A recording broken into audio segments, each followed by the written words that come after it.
Okay, this is a different kind of a reaction video than I normally do. I'm going back to my roots when I first started my YouTube channel, and I was talking about football matches or soccer matches.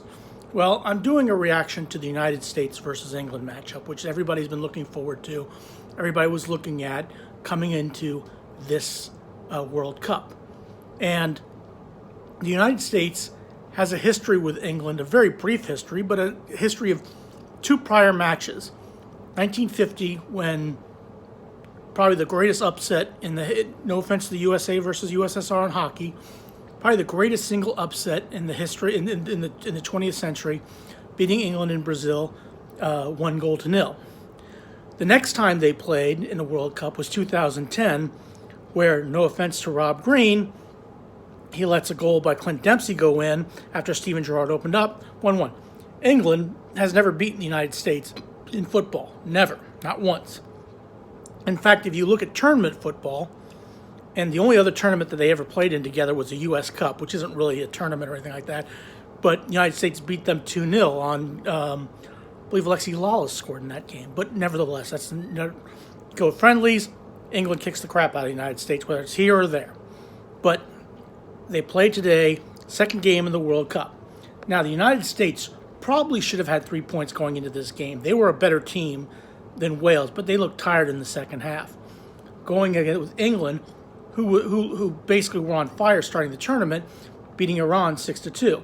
Now, the question I always had coming into this game was that the United States was against England. Was England just that good, or was Iran that bad? I think it's a combination of both, as it usually is, but probably more along the lines of Iran was that bad that day. Iran looked pretty good today. They deserved to beat Wales. It was they got 2 late goals in stoppage time. Good on them. All they need is a draw against the United States, and they go through. Wales, I don't see them beating England. They need to beat England by 4 goals or something like that.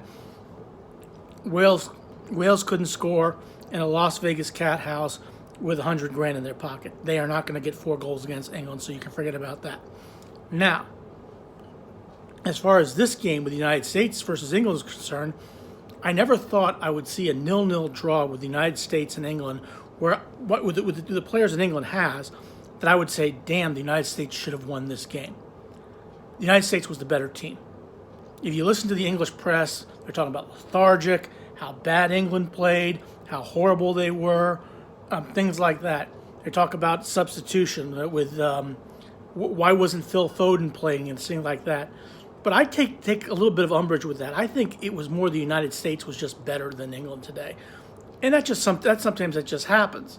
And when you play in the World Cup, there's nothing guaranteed. You're talking about an England team that made it to the semifinals of the World Cup in 2018, and in 2021, even though it was the Euro 2020, they made it to the final.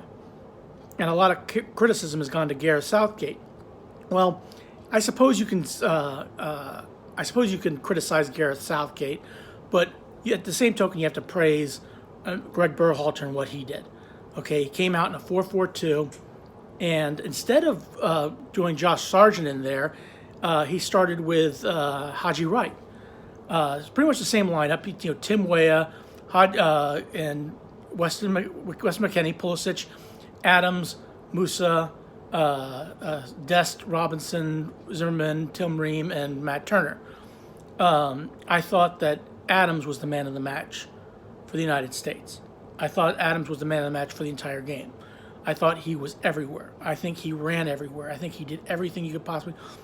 And Pulisic almost had a goal in the first half where he hit the crossbar, but the ball went over. It was on the wrong side of the post anyway. It was not like it was going to deflect in or anything like that. And I think Mason Mount had a decent effort on goal in the 43rd minute, and it was saved by Turner. All in all, but the interesting thing about it was, after watching England play on Monday and watching them play against Iran, people who follow me. I know I'm an Arsenal supporter. Saka was who I was most concerned about. He wasn't really that much of a factor in the game. England really wasn't a factor for most of the 90 minutes. But you have to give credit where credit is due. This wasn't a smash and grab. This wasn't like one of those United States holding on for dear life. England did have an opportunity. One would have thought that that on the free kick later in the game, that Harry Kane getting a free header on it, didn't even put it on frame. That could have changed the tournament for the United States. But more power to them.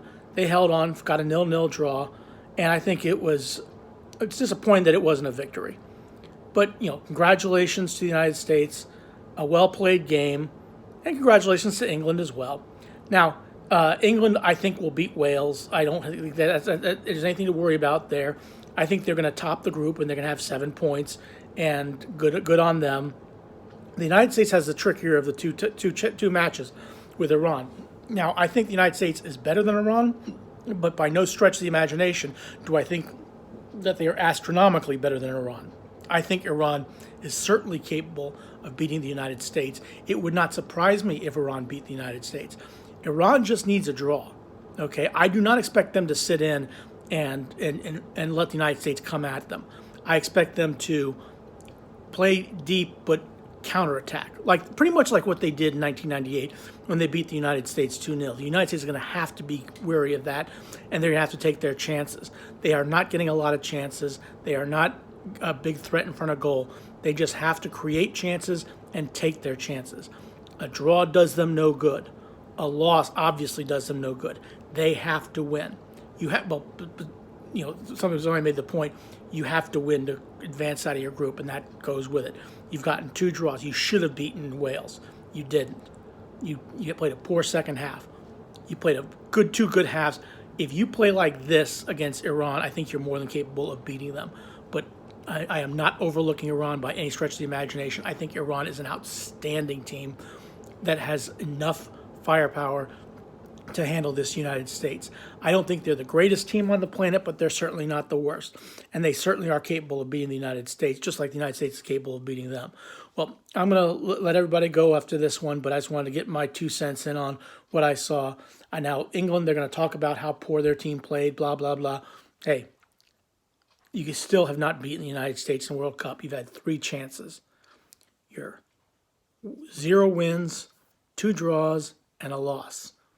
We still own England in the World Cup, and I'm happy with that. But that's me. Anyway, thanks for watching and have a good rest of your day. Please click like, share, and subscribe.